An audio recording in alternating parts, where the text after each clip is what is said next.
maisha imekuwa ngumu.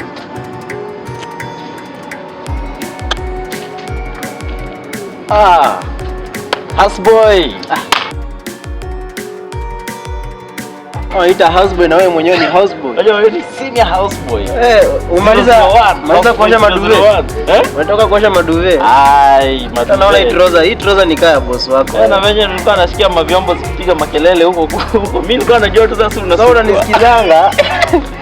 Nilikuwa najua sasa wewe umekaliwa na mama wa nyumba bwana. Sasa saa hizi unaosha mavyombo. So unaona wewe ndio umefika. Unajua time table yako ni kama unaanzanga na vyombo unapiga deki. Kazi ya houseboy nyinyi. Kwani wewe nini?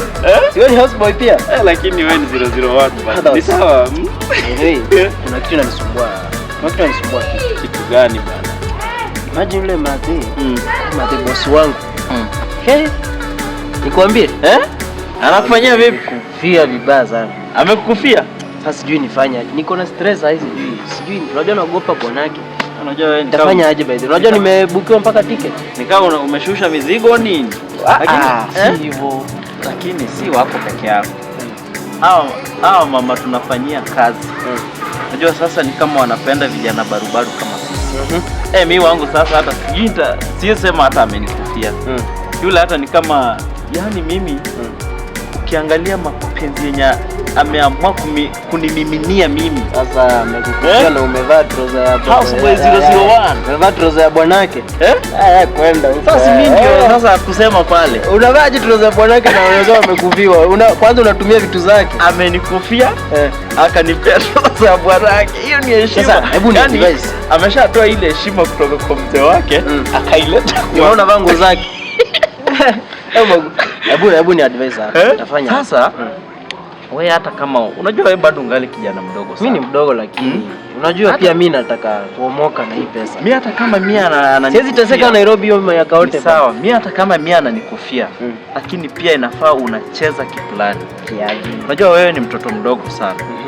Na kitu nafaa kujua, jambo la kwanza, bibi ya mtu is a no go zone. Si hata wewe unafanya hivyo. Wewe ungali mdogo. Kumbuka nimekuambia bado ungali kijana mdogo. Hata kama hutaki pesa. Hata kama wewe hapa hutaki pesa. Hata kama wewe ni houseboy number 1, lakini unafaa ujue venye nimekuelezea, jambo la kwanza bibi ya mtu achana na yeye. Jambo la pili, unajua wewe ni mtoto mdogo. Ni ukweli. Pia unafaa kujiendeleza kimaisha. Hizo sherehe zote niachane nazo. Sikize. Jambo la tatu, kuna courses mingi hapa mtaani.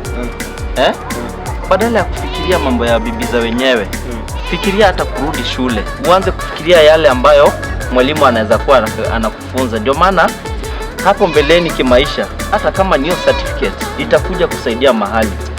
La 4 ama la mwisho, kwa sababu kwa kazi mahali pale, fikiria hata kujenga kanyumba nyumbani.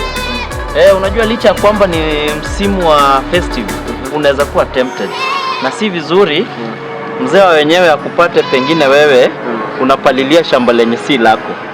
Kwa hivyo wewe jipange, uende hapa nyumbani, ujenge kanyumba na zile vitu ambazo nimekuambia zote zitakusaidia.